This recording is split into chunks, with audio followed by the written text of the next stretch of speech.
بزم صفی جدید اور فیضان فاؤنڈیشن کے زیر اہتمام خالد حلیم صاحب کے دولت کدے واقع روشن آباد کالونی دوبگہ پر شعری و ادبی محفل 17 اپریل بروز بدھ زیر صدارت ممتاز افسانہ نگار احمد ابراہیم علوی ہوئی۔ نظامت رضوان احمد فاروقی نے کی اور پروگرام کا اہتمام فیضان خان نے کیا۔ مہمانان خصوصی کے طور پر ڈاکٹر زبیر انصاری اور سنجے مصرا شوق صاحبان نے شرکت کی۔ اس موقع پر انگریزی زبان میں پی ایچ ڈی کرنے پر زبیر انصاری کو اجتماعی مبارکباد پیش کی گئی۔ اپنے صدارتی خطاب میں احمد ابراہیم علوی نے کہا، ادب میں بےہودگی و فحاشی کے بجائے تعمیری فکر اور مثبت انداز ہونا چاہیے۔ ادیب و شاعر کو سطحیت سے بچنا چاہیے۔ بے اصولی کا بوجھ نہ صحافت برداشت کرتی ہے اور نہ ادب۔ خالد حلیم نے مہمانوں کا استقبال کرتے ہوئے کہا، ان محفلوں کے انعقاد کا مقصد بھولے ہوئے سبق کو یاد کرنا، دوریوں کو ختم کرنا اور انسانیت کے پیغام کو عام کرنا ہے۔ شاعر و صحافی رضوان احمد فاروقی کی رائے میں عید کی سوئیوں کی مٹھاس سے فضا کو شیریں بنا دیا جائے۔ آزادانہ فکر و خیال کے شاعر نیر عمر نے آچار سنہیتا اور پونم کی رات نامی نظمیں پڑھ کر دعوت فکر دی۔ سنجے مصرا شوق نے نظم اور غزل کے ساتھ رباعیات بھی پیش کیں۔ منظور علی، نور الامین اور خاکسار ہاشمی محفل کا حصہ رہے۔ فیضان خان نے پرتکلف ضیافت کے ساتھ کلمات تشکر ادا کیے۔ اس بے تکلف ہے آج کی محفل، عید ہے اور نہ بقرعید یہاں، اب جو کچھ ہے اسی پہ گفتگو ہونا ہے، اور ادب میں میرے خیال سب کچھ ہے۔ حق تو یہ ہے کہ آج کل بے ادبیاں جو فروغ پا رہی ہیں وہ بھی کہیں نہ کہیں ادب کی راہ سے ہو کے جا رہی ہیں۔ جناب جلال لکھنوی صاحب بھی یہاں تشریف رکھتے ہیں، خالد حلیم صاحب صاحب خانہ ہیں، اور جناب حیدر علوی صاحب کے بہت ہی قریبی اور دیرینہ دوست ہیں، تو ان دونوں کی جو بھی باتیں ہوتی ہیں اس کو ادب کا حصہ نہ سمجھا جائے، لیکن یہ دوست ہیں، اس پہ بالکل اتفاق کیا جائے۔ جناب سنجے مصرا شوق صاحب اس لیے ان کو عزیز ہیں خالد حلیم صاحب کو کہ وہ فرماتے ہیں کہ صاحب ہم نے اردو والوں کی یہ سلیقہ نہیں دیکھا کہ جب وہ ادب کو پڑھتے ہیں، پروستے ہیں یا سماج کے سامنے پیش کرتے ہیں یا نعت رسول پڑھتے ہیں تو جس طرح بیٹھے ہوتے ہیں ویسے ہی بیٹھے رہتے ہیں، لیکن میں نے ان کو دیکھا کہ یہ منچ پہ ہوں، میرے گھر میں ہوں، یہ پاپوش اتار دیتے ہیں، جوتے جو ہیں وہ اس سے پیر آزاد ہوتے ہیں، تب یہ کلام پیش کرتے ہیں۔ تو یہ ادا ان کو اتنی بھا گئی کہ جب ان کی یہاں محفل ہوتی تو یہ کہتے ضرور ہیں کہ بھائی پنڈت جی کو ضرور بلائیے، اور عید کا موقع بھی ہے جہاں اس میں سوئیاں ہوں وہاں کھٹا میٹھا بھی ہو جائے۔ تو کھٹے میٹھے کے لیے جو شخصیت ہمارے درمیان ہے وہ جناب جلال لکھنوی صاحب کی ہے، لیکن جلال لکھنوی صاحب کو میں بالکل پہلے دار پر نہیں لگاؤں گا۔ میں چند شعر پڑھتا ہوں مرزا شاجد کے اور جناب فیروز نظامی کے، ایک حمدیہ رباعی ہے، ایک نعتیہ۔ مرزا شاجد فرماتے ہیں کہ اے خالق کل مالک کل میرے الہ، اے خالق کل مالک کل میرے الہ، ستار ہے غفار ہے تو شاہوں کا شاہ، میں اور کروں غیر سے امداد طلب، لا حول ولا قوت الا باللہ۔ رباعی والوں کو یہ غلط فہمی ہے، واہمہ ہے کہ یہی ایک بحر ہے جس میں رباعیاں کہی جائیں یا زیادہ کہی جائیں، اس لیے کہ یہ بحر آسان معلوم ہوتی ہے، جبکہ رباعی کے اوزان و بحور پہ جو لوگ تب آزمائی کرتے ہیں انہیں معلوم ہے کہ رباعی میں ہی گنجائش ہے، واحد صنف ہے کہ اس میں مختلف مصرے مختلف بحور میں کہے جا سکتے ہیں، اسی لیے ہر آدمی رباعی میں داخل نہیں ہوتا، اور یہ کام جناب رہبر تابانی صاحب خوب کر کے دکھا گئے۔ سنجے مصرا شوق صاحب حیات ہیں، جناب زبیر انصاری صاحب بھی رباعی کہتے ہیں، تو رباعیات کا سلسلہ دراز ہونا چاہیے۔ ہم تو چاہتے ہیں حیدر علوی صاحب بھی کہیں اور جلال لکھنوی صاحب بھی کہیں، تاکہ جب اتنے لوگ ہو جائیں تب کہا جائے کہ استاد کس کو بنایا جائے۔ تو ابھی لوگ ہی اتنے کم تو لے دے کہ سنجے مصرا صاحب ہیں، تو سنجے مصرا صاحب کا یہ بھرم کون توڑتا ہے یہ مجھے دیکھنا ہے، یا پھر آپ لوگ غزل کی زلفیں سنوائیے اور ان کی سلطنت برقرار رہے اور برقرار رکھا جائے۔ بزم رباعیات، ہاں لیکن اس میں بزم خرافات کا نام ہونا چاہیے۔ ختم بھی ہو گئے دوران۔ تو فیضان خان کا کارنامہ یہ ہے کہ جس عمر میں لوگوں کے شوق دوسرے ہوتے ہیں، وہ مستقبل کے خواب بن رہے ہوتے ہیں، اس عمر میں انہوں نے اردو والوں کی وہ باتیں جو گھروں میں سہمی سہمی رہ جاتی تھیں یا صرف مشاعروں کے اسٹیج تک محدود تھیں، انہوں نے علاقائی نشستوں سے نکال کر، یہ تو نہیں کہا جا سکتا کہ علاقائی شاعروں کو، اس لیے کہ سنجے مصرا شوق صاحب بھی عالمی ہیں، وہ بھی باہر کے مشاعرے پڑھ چکے ہیں دبئی اور کویت سے، زبیر انصاری صاحب بھی پڑھتے رہتے ہیں، جلال لکھنوی صاحب بھی آدمی کل پہنچ جائیں گے، انہوں نے مشاعرہ کوئی نہیں پڑھا ہمارے حیدر علوی صاحب نے، اس لیے 32 سال وہاں مستق میں لگا دیے کہ دیکھیں یہ ہوتے کیسے مشاعرے، کیا تماشا ہے. اور بہت سے مشاعرے انہوں نے منعقد بھی کیے وہاں، لیکن لکھنؤ والوں کی سرش میں تکلف ہے، اس لیے انہوں نے بہت سے مواقع گنوا دیے. اب جو لوگ وہاں ہیں ان کو دیکھ کے ان کو لگتا ہے کہ اب مشاعرے نہیں پڑھے جائیں وہ اچھا ہے. شہاب الدین خان ایڈوکیٹ صاحب کا نام غنیمت ہے کہ ہمارے سامنے آئینہ اگر ٹوٹا پھوٹا ہو تو ہم کس کے سامنے خود کو سنواریں اور سجائیں اور کس پہ فخر کریں. تو ہمارا آئینہ ٹھیک ٹھاک ہونا چاہیے. اس لیے فقراء کو ہم اپنے ارد گرد نہیں بلکہ آس پاس رکھتے ہیں، تاکہ جب کوئی قانونی داؤ پیش ہو، غلطی ہو تو یہ ہم کو بتا دیں کہ فاروقی صاحب یہاں گاؤں ہو گیا ہے، اس پہ کنڈا باغ کوٹ ہے، اس پہ کسی کی خطر ہے، تو آپ ذرا مہذب رہ کے. اور علوی صاحب بھی عملی طور سے وکیل ہیں، اس لیے کہ احمد ابراہیم علوی صاحب 40 سال کی صحافت میں کبھی کوئی مقدمہ درج نہیں ہوا.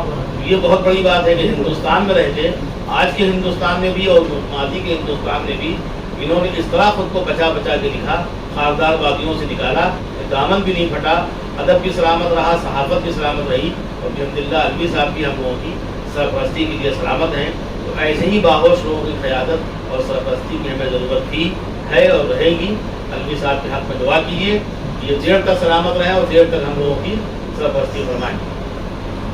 بہرحال میں چاہتا ہوں خالد حلیم صاحب سے پہلے ابتدا کی جائے، ان سے پوچھا جائے کہ آخر یہ نشستیں آپ کیوں کرتے ہیں، آپ کو کیا ملتا ہے؟ آپ کو اچھے خاصے شریف آدمی، آخری وقت میں آدمی مذہبی ہو بھی جاتا ہے، تو نماز روزہ ہی کافی تھا، تو یہ نشستوں کی آپ نے داخل کیوں ڈالی؟ اس کے لیے آپ اعتکاف میں بیٹھتے ہیں. الحمدللہ خالد صاحب آپ کے لوگ فاروقی صاحب نے بہت عجیب بات کہی، اعتکاف میں بیٹھنا، سماج سے جڑنا اور اسلامی ہونا اور مشاعروں میں شرکت کرنا یا مشاعروں کی محفل کو منعقد کرنا، یہ سب اپنے الگ الگ کردار ہیں. اور ان کرداروں سے انسانیت پہلے جھلکنی چاہیے، جو ایک اسلام کا بنیادی مقصد ہے. انسانیت جیسا کہ حضور اکرم صلی اللہ علیہ وسلم نے اپنے خطبے میں کہا تھا، پڑوسی کے حقوق، پڑوسی کے حقوق، پڑوسی کون ہے اس بات کی تشریح نہیں کی تھی. پڑوسی کوئی بھی ہو سکتا ہے، چاہے وہ مسلم ہو، غیر مسلم ہو، پنجابی، سکھ، عیسائی، کوئی بھی ہو گئے. حقوق پڑوسی کے، اور ایک مومن اس کے ساتھ میں کیا رویہ اختیار کرنا چاہیے، اس پہ بہت ہی خلاصہ گفتگو رہی ہے. اور رہا سوال اسلام، انسانیت، اخلاق، یہ ایک اپنا ایک کردار ہے. اور ہم لوگوں کو آج کے دور میں اور اس حکومت کے دور میں اپنا وقار، اپنا معیار، انسانیت کو بلند کر کے دوسروں کو سبق سکھانا چاہیے. بہت شکریہ. ہمارے ساتھ میں مختصر اور بھرپور گفتگو کی اور انہوں نے بتایا کہ ہمارا مقصد انسانیت کا فروغ ہے، محبت کو عام کرنا ہے، سلگتی بلگتی انسانیت کا مداوع کرنا ہے. اسی لیے ہم اس طرح کی نشستیں کرتے ہیں. اور ان نشستوں کو مذہب سے الگ اس لیے نہیں کیا جا سکتا کہ مذہب بھی جوڑتا ہے اور شاعری بھی جوڑ رہی ہے. لہٰذا یہ نشستیں ہوتی رہیں گی اور ہم لوگ اسی طرح سے جمع ہوتے رہیں گے اور مختلف عنوانات پہ گفتگو کی میز سجتی رہے گی. وعلیکم السلام ورحمۃ اللہ. وہ سلسلہ رباعیات میری بے ترتیب گفتگو میں رک گیا. دوسری رباعی جناب سید نظامی صاحب کی ہے نعت کے حوالے سے. انہوں نے کہا کہ اے ساقی کل کیف دوامی دے دے، من جملے اوصاف تمامی دے دے، اور دنیا کی غلامی سے پریشان ہے دل، یا رب تو محمد کی غلامی دے دے. اور بہت ہی پختہ شاعر تھے، استاد شاعر تھے. جناب سنجے مصرا شوق کے استاد تھے وہ، نسیم اختر صدیقی صاحب. انہوں نے فرمایا کہ شاعری دین کے منافی ہے، شاعری دین کے منافی ہے، مسئلہ یہ بھی اختلافی ہے. ہاں مگر بخشش گناہ کے لیے نعت کا ایک شعر کافی ہے. تو جب کبھی کبھی ایک شعر بلکہ ایک مصرع عالمی کے وجود کو چمکانے کے لیے، اس کی عاقبت کو سنوارنے کے لیے کافی ہوتا ہے. اس لیے شاعری کو ہم معمولی یا حقیر نہیں سمجھتے، بلکہ بہت اہم سمجھ کے کہ جب پروفیسر اور ڈاکٹرز اور انجینئرز جہاں ان کے پر جلتے ہیں وہاں سے شاعری کا آغاز ہوتا ہے. اس لیے شاعری بہت اہم چیز ہے. اور اس اہم چیز کی صدارت کے لیے جس اہم شخصیت کا ہم لوگ انتخاب کرتے ہیں وہ نام نامی اسم گرامی محترم احمد ابراہیم علوی صاحب کا ہے. وہ ہمارے درمیان موجود ہیں. اور جناب خالد حلیم صاحب کے بعد اب میں جلال نقوی صاحب کو زحمت دیتا ہوں کہ وہ آج کا خوشگوار آغاز کرتے ہیں. جہاں خلوص و محبت کا باب آئے گا, جہاں خلوص و محبت کا باب آئے گا, زباں پہ ذکر رسالت باب آئے گا. ابھی سے دین کی ترقی سے کیوں پریشان ہو, ابھی سے دین کی ترقی سے کیوں پریشان ہو, ابھی تو اور بڑا انقلاب آئے گا.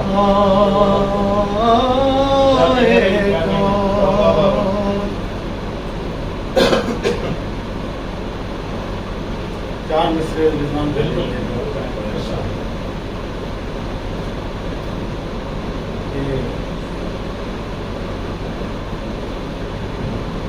سڑیپن دیکھیے اس کا بہت اترا رہا ہے, سڑیپن دیکھیے اس کا بہت اترا رہا ہے, وہ بہت خوش ہو کے کہتا ہے بڑا چرچا ہمارا ہے. سڑیپن دیکھیے اس کا بہت اترا رہا ہے, وہ بہت خوش ہو کے کہتا ہے بڑا چرچا ہمارا ہے. صدا پڑھتا ہے ناموضوع مگر کہتا ہے یوں سب سے, صدا پڑھتا ہے ناموضوع مگر کہتا ہے یوں سب سے, غزل کی سلطنت پر آج تک قبضہ ہمارا ہے. صدا پڑھتا ہے ناموضوع مگر کہتا ہے یوں سب سے, غزل کی سلطنت پر آج تک قبضہ ہمارا ہے. یہ منور رانا صاحب, غزل کی سلطنت پر آج تک قبضہ ہمارا ہے. ایک تیز گھوڑے سا دوڑتا ہے وہ, تیز گھوڑے سا دوڑتا ہے وہ, آج کہتا ہے سب سے یوں ٹٹو. تیز گھوڑے سا دوڑتا ہے وہ, آج کہتا ہے سب سے یوں ٹٹو. اپنی تعریف خود ہی کرتا ہے, اپنی تعریف خود ہی کرتا ہے, اپنے ہی منہ ہوا میاں مٹھو. اپنی تعریف خود ہی کرتا ہے, اپنے ہی منہ ہوا میاں مٹھو. جہاں سے جو یاد سنا دے رہا کہ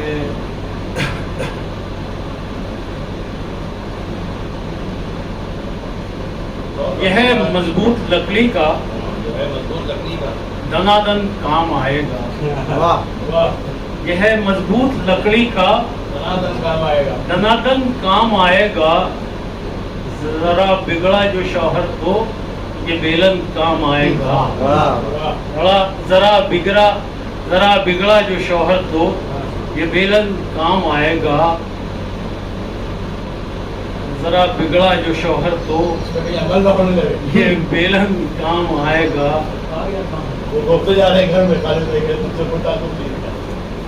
ذرا بگڑا جو شوہر تو یہ بیلن کام آئے گا. کہا سرکاری کوٹے دار نے میرے ولیمے میں, کہا سرکاری کوٹے دار نے میرے ولیمے میں, حکومت بانٹتی ہے جو وہ راشن کام آئے گا. حکومت بانٹتی ہے جو وہ راشن کام آئے گا. کہا تھا آج بیگم نے کہ مرغا لے کے ہی آنا, کہا تھا آج بیگم نے کہ مرغا لے کے ہی آنا. جو خالی ہاتھ لوٹے تو یہ بینگن کام آئے گا. جو خالی ہاتھ لوٹے تو یہ بیگن کام آئے گا.